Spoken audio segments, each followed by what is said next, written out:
meninggal. Tapi nggak apa-apa kan? Selina bawa penggantinya walaupun sederhana, nggak apa-apa ya. Nah, di sini materinya itu metamorfosis kupu-kupu. Nah, pasti anak-anak ibu semua tahu kan kupu-kupu? Pernah lihat? Nah, kita bahas metamorfosisnya. Sebelum ke inti materi kita cari tahu dulu apa sih metamorfosis. Nah, metamorfosis merupakan pertumbuhan atau perkembangan suatu yang terjadi pada hewan, perubahan fisik maupun struktur yang terjadi akibat perbedaan sel yang diimplementasikan sel pada radikal yang berbeda. Nah, metamorfosis ini terbagi menjadi dua. Ada dia metamorfosis sempurna dan ada yang tidak sempurna. Nah, metamorfosis sempurna dan tidak sempurna itu memiliki perbedaan. Yang pertama pada strukturnya, yang kedua pada perubahannya, pada fisiknya. Metamorfosis yang sempurna itu memiliki 4 tahap, sedangkan metamorfosis yang tidak sempurna memiliki 3 tahap perkembangan. Metamorfosis yang sempurna itu ada 4 tahap.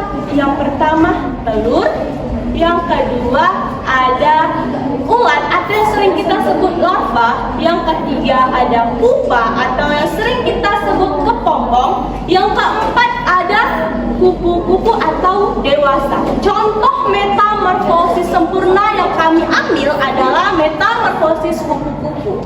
Sedangkan metamorfosis yang tidak sempurna memiliki 3 tahap perkembangannya. Yang pertama itu ada telur, yang kedua ada nimfa, yang ketiga ada dewasa.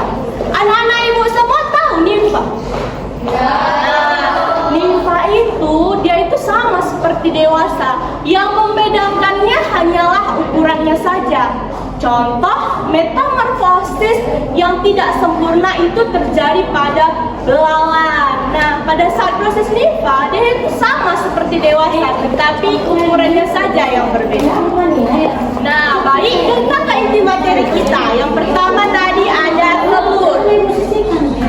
Telur pada metamorfosis itu telur akan menetas menjadi larva selama 3 sampai 5 hari. Setelah dia menetas, dia menjadi larva atau ulat. Dan kita sebut larva ulat tadi.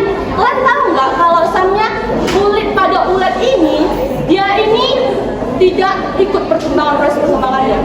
Tetapi ulat kulitnya ini dia akan selalu berganti sampai 4 sampai 6 kali loh. Nah, banyak kan? Nah, dia itu berganti, dia bukan mengikut proses perkembangannya, tetapi terjadinya pergantian kulit selama 4 sampai 6 kali. Nah, setelah berganti, ya setelah kenyang, proses pertumbuhannya sudah maksimal, dia akan mencari tempat yang aman, tempat yang dimana dia untuk menjadi pupa atau pompong. Nah, biasanya di struktur ulat ini dia itu memiliki filamen. Nah, bulu halus atau benang-benang halus dalam tubuhnya. Nah, lalu dia akan menjadi pupa, yang dimana akan dibahas oleh rekan saya. Baik, saya akan melanjutkan materi yaitu menjelaskan tentang kepompong atau pupa.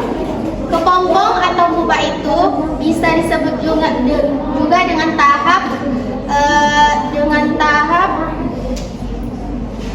kepompong atau pupa itu bisa juga disebut dengan tahap istirahat dan transformasi, di mana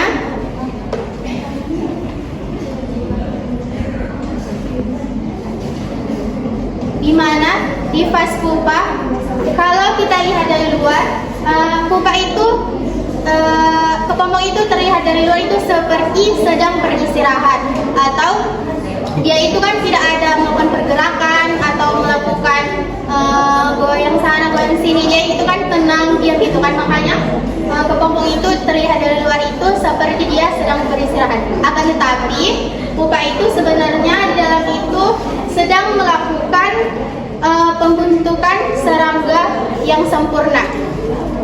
Kemudian ciri-ciri pupa pada umumnya yaitu yang pertama itu pupa itu biasanya dia itu bersifat kasar, halus, dan berupa struktur yang tidak tidak memiliki anggota tubuh. Berarti pupa itu dia tidak memiliki tangan, kaki, gitu kan. Selanjutnya, yang kedua yaitu pupa itu biasanya dia itu berwarna coklat, atau bisa juga dia itu berwarna hijau, atau bisa juga dia itu mengikuti warna yang ada di sekitarnya, atau bisa juga disebut dengan berkamuflase. Kemudian pembentukan kupu-kupu di dalam pupa itu biasanya berlangsung selama 7 sampai 20 hari, tetapi tergantung kepada spesies kupu-kupu tersebut. Ada yang kupu-kupunya prosesnya lama gitu kan, ada juga prosesnya cepat, bisa 7 hari begitu.